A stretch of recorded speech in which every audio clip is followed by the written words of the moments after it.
தம்பி, ஒருவேளை நீங்க சொல்ற மாதிரி என் புருஷனுக்கு இன்னொரு குடும்பம் இருக்குன்னு எனக்கு தெரிய வந்துச்சுன்னா கண்டிப்பா அவங்களுக்கு சேர வேண்டிய பங்க நான் கொடுக்கணும்னு நினைப்பேன். ஏதாவது இருந்தா தானடி குடுக்கறதுக்கு? அதான் ஒரு மண்ணும் இல்லன்னு சொல்றேன்ல. கொடைக்கானல் மொத்தத்தையும் என் பேர்ல எழுதி வச்சுட்டா போனாரு. அப்படியே கொட்டி கிடக்கிற கோடிக்கணக்கான சொத்துல இருந்து உனக்கு பங்கு கொடுக்கறதுக்கு. கண்ணு முன்னாடி நிக்காம முதல்ல இருந்து கிளம்பி போடி. சாரதா, இங்க நின்னு சண்டை எல்லாம் போடாதீங்க. தேவையில்லாத பிரச்சனையெல்லாம் வேண்டாம். ரோட்ல நின்னு சண்டை போடுறதெல்லாம் எங்களோட பழக்கமே கிடையாது. இதெல்லாம்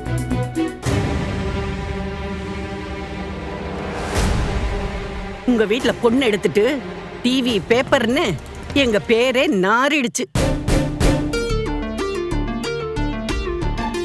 நாங்க கௌரவமா வாழ்ந்துகிட்டு இருக்கோம் சாரதா. இங்க வந்து கத்தி அக்கம் பக்கத்துல உள்ளவங்க எல்லாம் தப்பா நினைக்கிற மாதிரி நடந்துக்காதீங்க.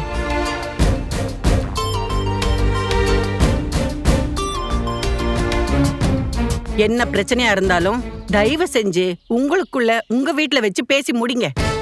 எங்க வீட்டு வாசல்ல நின்னு இப்படி எல்லாம் சண்டை போடாதீங்க. எல்லாம் பிளான் பண்ணி தானே இங்க வந்திருக்காங்க. இவங்களுக்கு எதுவுமே தெரியாத மாதிரி நாடகம் போடுறாங்களே. நாங்க எதுக்கு நாடகம் போடணும்? இவங்க எல்லாரும் இங்க வந்து நிப்பாங்கன்னு எங்களுக்கு என்ன தெரியுமா? காவேரி பாருங்க சித்தப்பா, விஷயம் என்ன தெரியாம தேவையில்லாம கமெண்ட் பண்ணாதீங்க. ஆமாப்பா, இவருக்கு எதுவுமே தெரியாது. உனக்கு தான் எல்லாமே தெரியும்ல. தினம் பிரச்சனை கிளம்பி போனீங்களே, ஏதாவது சரி பண்ண முடிஞ்சதா?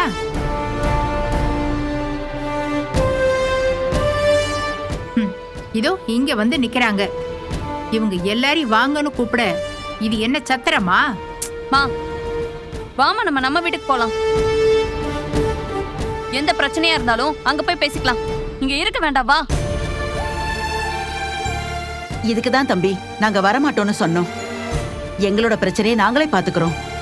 வீணா நீங்க இதுல மாட்டிக்கிட்டு முழிக்கணும். இருங்க அத்தை, ப்ளீஸ். நான் பேசிக்கிறேன் அத்தை. எங்களை வச்சுட்டு நீங்க ஒன்னும் சண்டை போட வேணாம். எங்களுக்கு கொடுக்க வேண்டியது கொடுங்க, நாங்க கிளம்பி போயிட்டே இருக்கோம். ஏய், நானும் வந்ததுல இருந்து பாத்துட்டு இருக்கேன். கொடுக்க வேண்டியதை குடுன்னா என்னத்த குடுக்கணும்? உனக்கு குடுக்கறதுக்கெல்லாம் இங்க ஒண்ணுமே இல்ல. தமிழ்ல தானே சொல்லிட்டு இருக்கோம். உனக்கு புரியலையா? இல்லன்னா இதுக்காக கத்தார் பாஷை பேசணுமா? உங்க அப்பாக்கு ஏற்கனவே கல்யாணம் ஆயிடுச்சுன்னு தெரியும் போதே அவரை விட்டு தொலைச்சிருக்கணும் இல்லையா? அவர் உயிரோட இருக்கும் போதே இதெல்லாம் வந்து பேசிருக்கணும். அவர் செத்து போய் 2 வருஷம் ஆகுது. சம்பந்தமே இல்லாத நேரத்துல வந்து சண்டை போட்டுட்டு இருக்கீங்க. அறிவில்ல?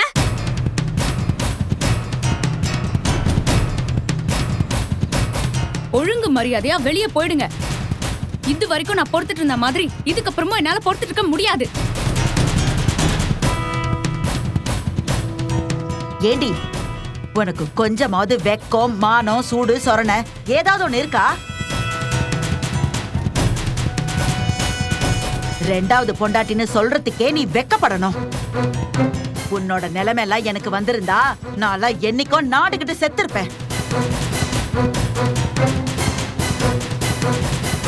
நீ வெக்கம் இல்லாம இங்க வந்து நிக்கிறது மட்டும் இல்லாம இப்படி சொத்துல பங்கு வேணும்னு பிச்சை கேட்டுக்கிட்டு இருக்க. ஒழுங்கு மரியாதையா போயிடு.